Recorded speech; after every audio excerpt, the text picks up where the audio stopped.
Robbie Williams. Hello. Hi mate. How you doing? You alright? Yeah, very, very good. Excellent. Look, we talk about your greatest hits album that's just about to come out. It's called In and Out of Consciousness. Did you come up with the title? And if so, what's it all about? I didn't come up with the title. Danny from Stoke, who I've been writing the last couple of albums with, him and his brother Cal.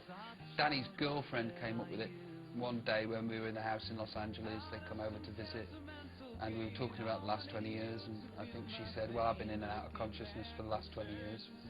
And, you know, I've got my stickies on my computer that if I hear, you know, something that sounds poetic, I'll rip off and, you know, put in as my lyrics. And I thought that's a good one for an album title. And, you know, seeing as this one was coming out next, I thought it was perfect for 20 years of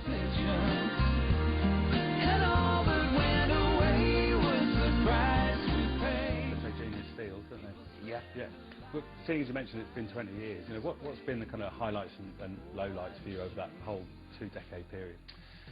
Too many to mention, really.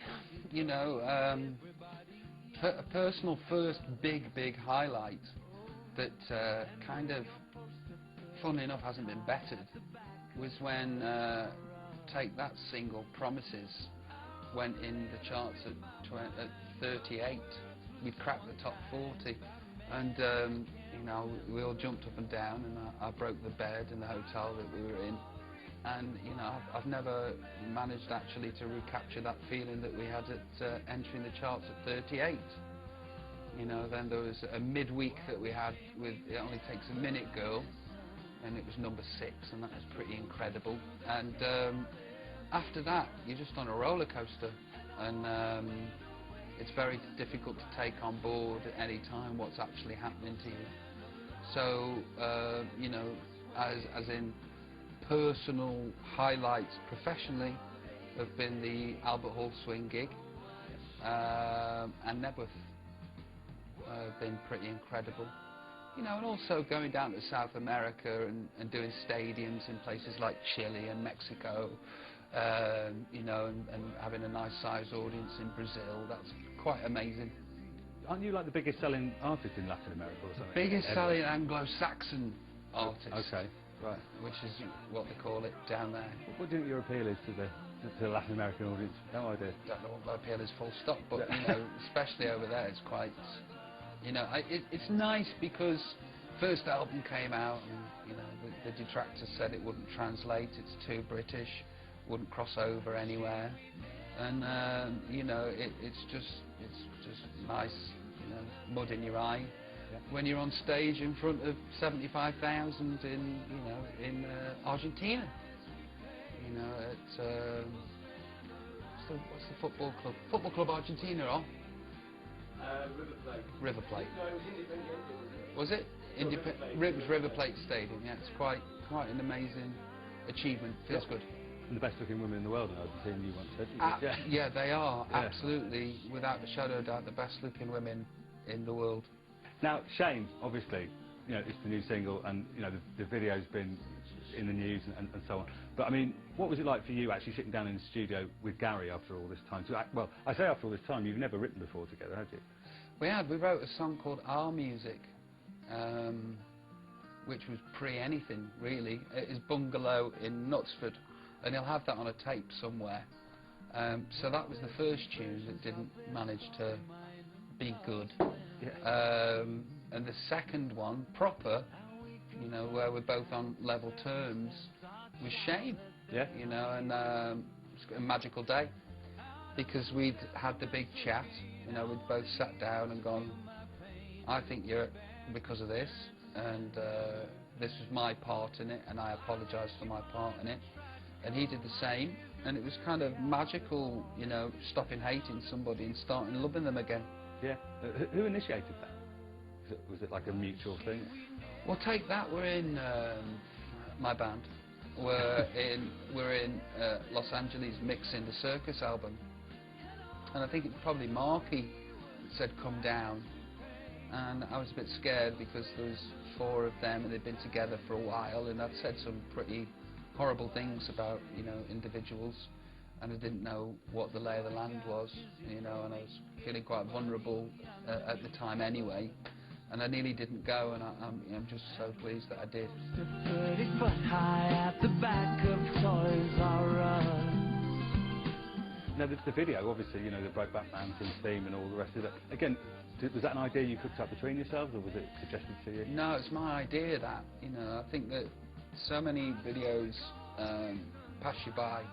They always probably, you know, revolve around having a nice car and being sexy, and then there being another sexy person that you try and get off with, and then inevitably you get off with them.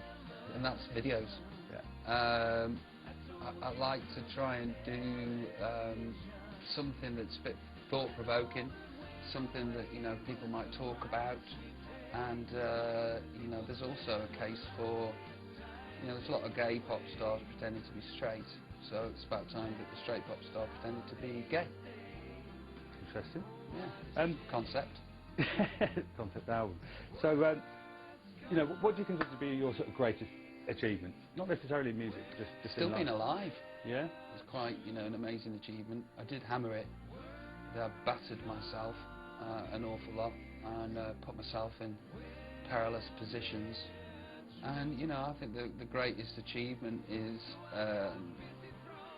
you know, never having a job. That's been pretty amazing.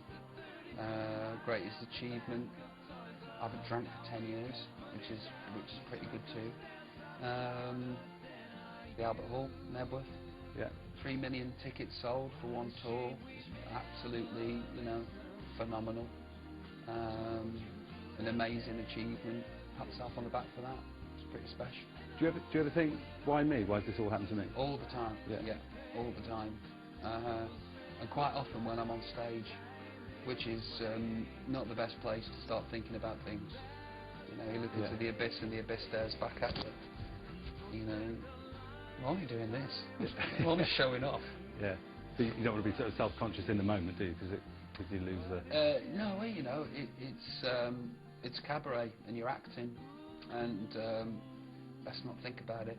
There's this We Sing Robbie Williams game coming out for the Wii. Were you involved in that, or was it just something you... I wrote the songs. Okay, that's quite a big involvement. Yeah. Wrote the songs. Happy to be a part of that. Okay. Whatever that is. But in that case, which of those songs are you most proud of having written? What's on it? Angels. That'll be on it, won't it? Angels. Everyone likes that one, don't they? Yeah. Yeah, you know, I've been searching for another Angels and haven't quite, you know, been fortunate enough to stumble across one. So, you know, I love the tune, and it gave me what I've got today. So. Do you genuinely still love singing it? Oh yeah. Yeah. It's not a case. It doesn't feel like an albatross for you. No, not at all. Brilliant. Okay, and finally, what's your biggest regret? Saying I'm rich beyond my wildest dreams. I think that's my biggest regret. All right. Thank you very much, Robbie Williams. Because, you know, I dream bigger these days. Yeah, I didn't write that question. Number one single isn't that... It's not that great, is it? Oh, but it is. It's absolutely amazing. Should we say for all your Brit Awards? For all my Brit Awards. I was thinking about this the other day, because, you know, did Soccer Aid, and I think Harry Redknapp's mate was asking me whether I'd rather be a footballer or a pop star. And I'd still be a pop star. You know, I think that, you know, if I was... Yeah, I'd still be a pop star, full stop. And if I had to be, you know, a footballer, I'd have to be Zidane. It'd have to be that good for me to want to give up this career or even contemplate it. So I'd have to be a Zidane. Okay. Did you have a sporting hero as a kid?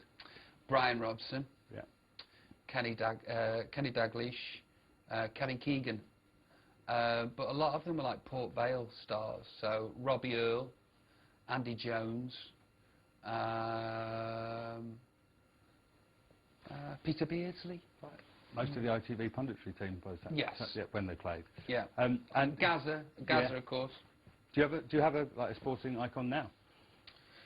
Do I have a sporting icon now? Zidane, when I played with him at Soccer Aid, just being on the pitch and watching his movements, he's very sort of, it's like water flowing, it's just poetry in motion.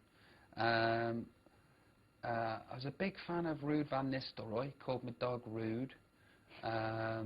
a while ago. Still a fan of Rude. Messi's absolutely amazing to watch. So was Cristiano Ronaldo, obviously. Love Rooney when he's on fire. Torres is pretty spectacular too. I love Tevez's industry. Yeah, there's loads of players that I'm a big fan of out there. Want to see Stephen Ireland do well this season. Looking forward to seeing how Ida Good-Johnson does at Stoke-on-Trent, at the Stoke. Hope Tottenham can get Van der Vaart. That'd be an interesting acquisition. Looking forward to seeing Tottenham in the Champions League this year. Looking very, and I hope that they do really well. Nice to see the Lily Whites doing well. Yeah. Do you ever get to go to games? Occasionally. Yeah. The last one I was at was Arsenal-Manchester United. That was fun. I get to see the odd Premiership game. Yeah. Cool. Okay. And who is the Robbie Williams of sport? It was Lee Hendry. Looks like me. Yeah.